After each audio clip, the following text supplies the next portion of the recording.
सभी विद्यार्थियों को नमस्कार। एक बार फिर आपका स्वागत है Bhagirath sir maths YouTube channel पर। आज अपने संख्या पद्धति का सेकंड पार्ट पढ़ रहे हैं। कल संख्या पद्धति का पहला पार्ट मैंने अपलोड करवा दिया था, तो आप ध्यान रखना कि ये जो टॉपिक है ये बहुत महत्वपूर्ण टॉपिक है। तो आप अपने वीडियो स्टार्ट करने से पहले आप इस वीडियो को ज़्यादा से ज़्यादा शेयर कर दो और चैनल को अगर सब्सक्राइब नहीं किया हुआ तो सब्सक्राइब कर लो, लाइक करें, कमेंट करें और ज़्यादा से ज़्यादा शेयर ज़रूर करना वीडियो को। देखो, कल अपने परिमेय और अपरिमेय संख्या के बारे में पढ़ा था। परिमेय संख्या और अपरिमेय संख्या। अपरिमेय संख्या, अपरिमेय संख्या, समझ गए। अब आप देखिए, परिमेय संख्या है ये प्राकृत रूप में भी होती है, प्राकृत संख्या, ठीक है। उसके बाद पूर्ण संख्या, पूर्ण संख्या और पूर्णांक संख्या, ठीक है, और भिन्न रूप। अब देखो, प्राकृत संख्या को है ना नेचुरल नंबर बोलते हैं, तो कैपिटल N से लिखते हैं। प्राकृत संख्या आपको पता है 1 से स्टार्ट होती है। प्राकृत संख्या कहां से स्टार्ट होती है? 1 से। और सबसे बड़ी जो प्राकृत संख्या है वो अनंत है। सबसे बड़ी जो प्राकृत संख्या है वो अनंत है। सबसे छोटी जो प्राकृत संख्या है वो 1 है। 1 सबसे छोटी प्राकृत संख्या है। सबसे छोटी प्राकृत संख्या है 1। 1 सबसे छोटी प्राकृत संख्या है, ध्यान रखना, समझ गए। अब आप बताइए, आप प्राकृत संख्या में अगर बंटवारा करो तो ज्यादा से ज्यादा इसको आगे क्या लिख सकते हो? सम प्राकृत संख्या, सम प्राकृत संख्या और विषम प्राकृत संख्या। आप बताइए, सम प्राकृत संख्या, सम संख्या कौन सी होती है? जिसमें 2 का भाग पूरा पूरा जाए वो सम संख्या होती है। जिन संख्याओं में 2 का भाग पूरा पूरा जाए वो सम संख्या होती है। तो सम संख्या हो गई 2, 4, 6, 8, 10, 12, ये सम संख्या हो गई। और विषम संख्या आपको पता है जिनमें 2 का भाग ना जाए, 1, 3, 5, 7, 9, 11, ये विषम संख्या हो गई। अब देखिए, परिमेय संख्या है ये प्राकृत संख्या, पूर्ण संख्या, पूर्णांक और भिन्न रूप में होती है। प्राकृत संख्या को आप नेचुरल नंबर बोलते हो। प्राकृत संख्या 1 से स्टार्ट होती है। सबसे छोटी प्राकृत संख्या 1 है। गिनती वाली संख्याओं को प्राकृत संख्या कहते हैं। गिनती वाली संख्या को प्राकृत संख्या कहते हैं। आपको पता है गिनना कहां से स्टार्ट करते हैं? 1 से, इसलिए गिनने वाली संख्याओं को प्राकृत संख्या कहते हैं, ये ध्यान रखना।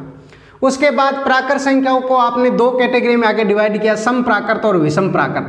अगर आपको पूछे सबसे छोटी सम प्राकृत संख्या क्या है, तो 2 है। वैसे सम का अर्थ आपको पता है कि जिसमें 2 का भाग पूरा पूरा जाए वो सम संख्या होती है, और जिनमें 2 का भाग पूरा पूरा ना जाए वो विषम संख्या होती है, ये ध्यान रखना है। अब देखिए, पूर्ण संख्या को होल नंबर लिखते हैं, कैपिटल W से लिखते हैं, आपको पता है। आप बताइए, प्राकृत संख्या कहां से स्टार्ट होती है? तो आप कहोगे 1 से स्टार्ट होती है। अगर प्राकृत संख्याओं के समूह में किसको शामिल कर लें हम? 0 को। अगर प्राकृत संख्याओं के समूह में किसको शामिल कर लें? 0 को, तो उस समूह का नाम क्या हो जाता है? पूर्ण संख्या हो जाता है। उस समूह का नाम क्या हो जाएगा? पूर्ण संख्या हो जाएगा। अगर आप प्राकृत संख्याओं के समूह में किसको शामिल कर लोगे? 0 को शामिल कर लोगे, समझ गए। तो पूर्ण संख्या कहां से स्टार्ट होती है? 0 से स्टार्ट होती है। पूर्ण संख्या कहां से स्टार्ट होती है? 0 से। या आप कह दोगे कि प्राकृत संख्याओं के समूह में 0 को शामिल कर लिया जाए तो उस समूह का नाम पूर्ण संख्या हो जाता है। या याद रखो कि 0 से स्टार्ट होने वाली संख्याओं को पूर्ण संख्या कहते हैं, समझ गए। अब देखो, प्राकृत संख्याओं, पूर्ण संख्याओं में भी आप सम पूर्ण संख्या और विषम पूर्ण संख्या बंटवारा करोगे। विषम पूर्ण संख्या, सम पूर्ण संख्या और विषम पूर्ण संख्या। अब बताइए, अपने ये तो पढ़ाई था कि 2 का भाग पूरा पूरा जाए वो सम संख्या होती है, और जिनमें 2 का भाग पूरा पूरा ना जाए वो विषम संख्या होती है। बताइए, 0 में 2 का भाग जाता है ना, 0 में 2 का भाग जाता है तो 0 सम संख्या है, लेकिन 0 सम पूर्ण संख्या है। 0, 2, 4, 6, 8, 10 ये अनंत तक, और विषम संख्या 1, 3, 5, 7, 9 इस प्रकार। अगर आपको पूछे सबसे छोटी सम प्राकृत संख्या क्या है तो जवाब क्या दोगे? 2। अगर आपको पूछे सबसे छोटी सम पूर्ण संख्या क्या है तो 0। सबसे छोटी सम पूर्ण संख्या क्या है तो 0। ध्यान रखना 0 सम संख्या होती है। कोई ये कहे कि 0 सम नहीं तो सम होती, देखो ज्यादातर किताबों में यही लिखा होता है कि 0 न तो सम होती है न विषम होती, लेकिन ये गाइडों में लिखा होता है। टेक्स्ट बुक अगर पढ़ोगे आप, 6वीं 7वीं 8वीं की किताबें पढ़ोगे तो आपको पता चल जाएगा शून्य के 0 के बारे में कभी भी ये नहीं लिखा होता कि 0 सम नहीं होती या 0 विषम नहीं होती। 0 सम संख्या है, लेकिन बात यह है कि 0 को प्राकृत नहीं कह सकते आप, क्योंकि प्राकृत संख्या स्टार्ट ही कहां से होती है? 1 से।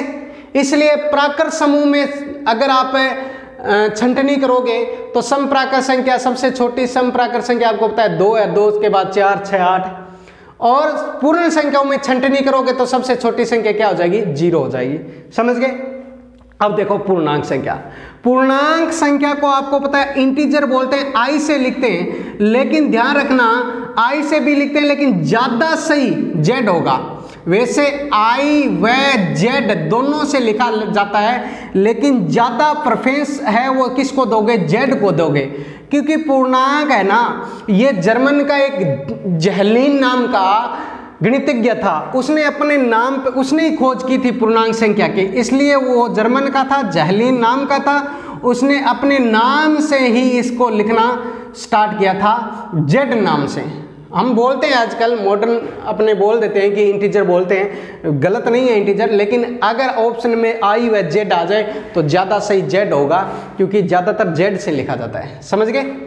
अब देखिए पूर्णांक आपको पता है हमारे पास ये समूह आ गया था, पूर्ण समूह। पूर्ण आपको पता है 0 से स्टार्ट होता है, 0, 1, 2, 3, 4, 5 ये। अगर इसमें ऋणात्मक संख्याएं और शामिल कर लें, अगर इसमें ऋणात्मक संख्याएं और शामिल कर लें तो समूह का नाम क्या हो जाएगा? पूर्णांक संख्या हो जाएगा। क्या हो जाएगा? पूर्णांक। पूर्णांक में ये सारी धनात्मक पूर्णांक है, धनात्मक पूर्णांक संख्या, और ये सारी ऋणात्मक पूर्णांक संख्या है, ऋणात्मक पूर्णांक संख्या। आप बताइए 0 है ना, 0 शून्य न तो धनात्मक है, शून्य न तो धनात्मक है और न ऋणात्मक है। शून्य न तो धनात्मक है, न ऋणात्मक है, लेकिन पूर्णांक जरूर है। आप शून्य के बारे में ये नहीं कह सकते कि शून्य पूर्णांक नहीं है। शून्य पूर्णांक तो है, लेकिन ऐसा पूर्णांक है जो न तो धनात्मक है और न ऋणात्मक है। तो ये बात अपने को ध्यान रखनी है। समझ में आगे बात ये। अब देखिए इसमें भी पूर्णांक में भी देखो, अगर आपको पूछे सम धनात्मक पूर्णांक, आप बताइए सम धनात्मक पूर्णांक लिखें तो सम धनात्मक को 2, 4, 6, 8 यही होगा। अगर आपको पूछे विषम धनात्मक पूर्णांक, विषम धनात्मक पूर्णांक तो आपको पता है क्या होगा? 1, 3, 5 यही होगा। ठीक है। अगर आपको पूछे सम ऋणात्मक पूर्णांक, आप बताइए सम ऋणात्मक पूर्णांक -2, -4, -6 यही है। सम ऋणात्मक पूर्णांक यही है। और विषम ऋणात्मक पूर्णांक है, विषम ऋणात्मक पूर्णांक -1, -3, -5 ये है। अब देखिए आपको पता है कि सबसे बड़ा सम ऋणात्मक पूर्णांक है वो -2 है। सबसे बड़ा सम ऋणात्मक पूर्णांक है वो -2 बड़ा है, और सबसे बड़ा विषम ऋणात्मक पूर्णांक है वो -1 है। क्योंकि माइनस में जैसे माइनस की संख्या अगर बड़ी है तो वो वैसे मान में छोटी होती है। -1 से छोटा कौन है? -2। -2 से छोटा कौन है? -3। -3 से छोटा कौन है? -4। तो आपको पता है सबसे बड़ा -2 हो गया सम पूर्णांक में, सबसे बड़ा सम ऋणात्मक पूर्णांक -2 हो गया, और सबसे बड़ा विषम ऋणात्मक पूर्णांक सबसे बड़ा विषम ऋणात्मक पूर्णांक -1 है, समझ गए। और वैसे ही सबसे बड़ी ऋणात्मक संख्या वो -1 ही है। तो आपको ये बात समझ में आई होगी। अब देखो यहां तक बातें क्लियर है। अपरिमेय संख्या आपको पता है ज्यादा से ज्यादा आप क्या लिख सकते हो, धनात्मक अपरिमेय संख्या और ऋणात्मक अपरिमेय संख्या। धनात्मक अपरिमेय संख्या ये हो गई √5, √7, √11, ये धनात्मक है, और इन्हीं के आगे माइनस लगाओ तो ये ऋणात्मक है। बस ऋणात्मक का मतलब माइनस और धनात्मक का मतलब प्लस। यहां तक कोई प्रॉब्लम नहीं है, आपको समझ में आ रही है बात आपको? तो ये बात ध्यान रखना है। अब देखिए भिन्न, यहां मैंने भिन्न भी लिखा था, तो भिन्न के बारे में देखिए। भिन्न जो है, भिन्न सदैव धनात्मक होता है। भिन्न परिमेय संख्या है, ध्यान रखना, भिन्न परिमेय संख्या है, भिन्न सदैव धनात्मक होता है। भिन्न सदैव धनात्मक होता है, जैसे 2/5, 5/3, इस प्रकार की ये धनात्मक है। इनके आगे माइनस लग गया तो वो भिन्न नहीं है। भिन्न कभी भी ऋणात्मक नहीं होता। हम भिन्न टॉपिक पढ़ेंगे तो इसको बड़े मतलब अच्छे तरीके से और पढ़ेंगे, लेकिन अभी तो अपने को नाम से परिचित होना है कि भिन्न है क्या। तो भिन्न एक परिमेय संख्या है और भिन्न सदैव धनात्मक होता है, भिन्न कभी भी माइनस का नहीं होता। आप देखिए, आप खुद सोचिए कि ज्यादातर स्टूडेंट के दिमाग में क्या होता है कि जैसे कोई संख्या लिखी होती है -2/5, 2/5, अगर उनसे पूछ लिया जाए कि भिन्न क्या है, तो आप गारंटी के साथ मैं एक बात कह रहा हूं कि ज्यादातर स्टूडेंट यही कहेंगे कि दोनों ही भिन्न है। क्योंकि देखो हमें वो बातें याद नहीं है जो 5वीं में पढ़ी थी, 6वीं में पढ़ी थी। मैथमेटिक्स का अगर MSc किया हुआ स्टूडेंट है तो भी उसके दिमाग में यही रहता है कि भिन्न है, वो धनात्मक भी हो सकता है, ऋणात्मक भी हो सकता है। देखो, क्योंकि छोटी किताबों में जो बातें हैं उन पे हमें विश्वास कहाँ होता है ना, कहाँ पढ़ी होती है। तो भिन्न सदैव क्या होता है, धनात्मक होता है। ये बात इंपॉर्टेंट है, ठीक है, समझ गए? यहां तक कोई प्रॉब्लम नहीं है। चलिए नेक्स्ट। अब देखो, हमने परिमेय संख्या में यही पढ़ा था कि प्राकृत संख्या है वो परिमेय है ना, प्राकृत संख्या है वो परिमेय संख्या है। तो हम यही कहेंगे कि सभी प्राकृत संख्याएं परिमेय है, क्योंकि ये परिमेय से ही तो बनी है। सभी प्राकृत संख्या परिमेय है, लेकिन सभी परिमेय संख्या प्राकृत नहीं है। देखो, जितनी भी प्राकृत संख्या है वो परिमेय से बनी है, तो हम ये बोल सकते हैं ना कि सभी की सभी प्राकृत संख्या वो परिमेय है। सभी की सभी प्राकृत संख्या वो परिमेय है, समझ गए बात? लेकिन आप बताओ, जितनी भी परिमेय है उसमें तो प्राकृत भी है, पूर्ण भी है, पूर्णांक भी है, परिमेय भिन्न भी है। तो मैं ये थोड़ी बोल सकता हूं कि सारी की सारी परिमेय संख्या तो प्राकृत ही है। तो ध्यान रखना, सभी परिमेय संख्या प्राकृत है नहीं है, जबकि सारी की सारी प्राकृत संख्या वो परिमेय है, ठीक है। उसके बाद सभी पूर्ण संख्या परिमेय है।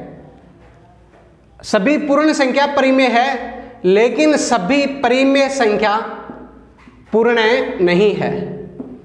सभी परिमेय संख्या पूर्ण नहीं है। इसी प्रकार सभी पूर्णांक संख्या परिमेय है। सभी पूर्णांक संख्या परिमेय है, लेकिन सभी परिमेय संख्या पूर्णांक नहीं है। सभी परिमेय संख्या पूर्णांक नहीं है। देखो, जो थ्योरिकल लैंग्वेज वाले जो क्वेश्चन होते हैं, सत्य असत्य कथन वाले होते हैं, उनमें ये ज्यादातर क्वेश्चन आते हैं। इसी प्रकार सभी भिन्न परिमेय है। सभी भिन्न परिमेय है, लेकिन सभी परिमेय भिन्न नहीं है। सभी परिमेय भिन्न नहीं है।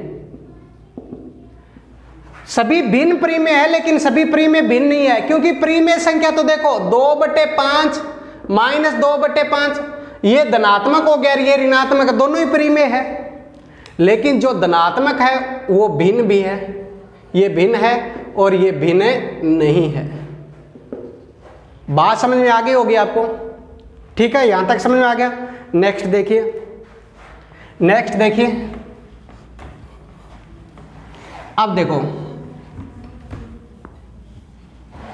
आप बताइए प्राकृत संख्या स्टार्ट कहां से हुई थी? 1 से। प्राकृत संख्या 1 से स्टार्ट थी, पूर्ण संख्या 0 से स्टार्ट थी, पूर्णांक में माइनस की संख्या भी थी और प्लस की संख्या भी थी। आप बताओ प्राकृत संख्या 1 से स्टार्ट है तो ये प्राकृत संख्या बताओ पूर्ण में नहीं है क्या? आप बताओ पूर्णांक में नहीं है क्या? तो हम ये बोल सकते हैं कि सभी प्राकृत संख्या पूर्ण व पूर्णांक होती है। सभी प्राकृत संख्या पूर्ण व पूर्णांक होती है, लेकिन पूर्ण संख्या व पूर्णांक संख्या को प्राकृत नहीं कह सकते, प्राकृत नहीं कह सकते। यानी प्राकृत संख्या है ना, वो तो पूर्ण भी कहलाएगी, पूर्णांक भी कहलाएगी, भिन्न भी कहलाएगी, लेकिन सभी, अब देखो सभी पूर्णांक प्राकृत है क्या? क्योंकि पूर्णांक में तो 0 है, ये 0 प्राकृत में तो नहीं है। तो हम ये नहीं कह सकते कि सारी की सारी पूर्णांक है वो प्राकृत है, सारी की सारी पूर्णांक है वो प्राकृत नहीं है, क्योंकि 0 को छोड़कर जो संख्या वो तो प्राकृत है, लेकिन 0 तो प्राकृत नहीं है ना। तो हम नहीं कह सकते कि सभी पूर्ण संख्या प्राकृत होती है। हमें पता है, हम ये बात कभी भी नहीं बोल सकते कि सभी पूर्ण संख्या प्राकृत होती है। हम यही कहेंगे कि सभी पूर्ण संख्या वो प्राकृत है नहीं होती। इसी प्रकार देखो सभी पूर्ण संख्या, ये तो प्राकृत के लिए थी तो ये बात। उसके बाद देखो यहां ध्यान रखना, सभी पूर्ण संख्या पूर्णांक हो सकती है, पूर्णांक होती है भी। पूर्ण संख्या 0 से स्टार्ट होती है तो 0 वाली भी इसमें बात है। तो सभी पूर्ण संख्या पूर्णांक होती है, लेकिन सभी पूर्ण संख्या, सभी पूर्णांक संख्या न तो पूर्ण होगी और न प्राकृत, ये ध्यान रखना है, ठीक है। और इसी प्रकार सभी पूर्णांक न तो प्राकृत होंगे और न ही पूर्णांक, न ही पूर्ण, न ही पूर्ण, समझ गए? न ही पूर्ण। तो ये बात अपने को ध्यान में रखनी है। ये सारी बातें आपको समझ में आ गई होगी। आप ज़्यादा से ज़्यादा इस वीडियो को शेयर करना, और आप चैनल को सब्सक्राइब अगर नहीं किया हुआ है तो सब्सक्राइब जरूर करना, और इस वीडियो को ज़्यादा से ज़्यादा शेयर करना, लाइक करना, कमेंट करना। और आपके जितने फ्रेंड्स हैं, जितने पढ़ने वाले स्टूडेंट हैं, जो चाहे रीट की तैयारी कर रहे हैं, चाहे पटवार की, चाहे ग्राम सेवक की, मतलब 1 डे एग्जाम कोई भी हो, किसी भी एग्जाम की तैयारी कर रहे हैं, तो उन तक ये वीडियो ज़रूर पहुँचाना। तो अपने मिलेंगे नेक्स्ट वीडियो में, तब तक के लिए धन्यवाद।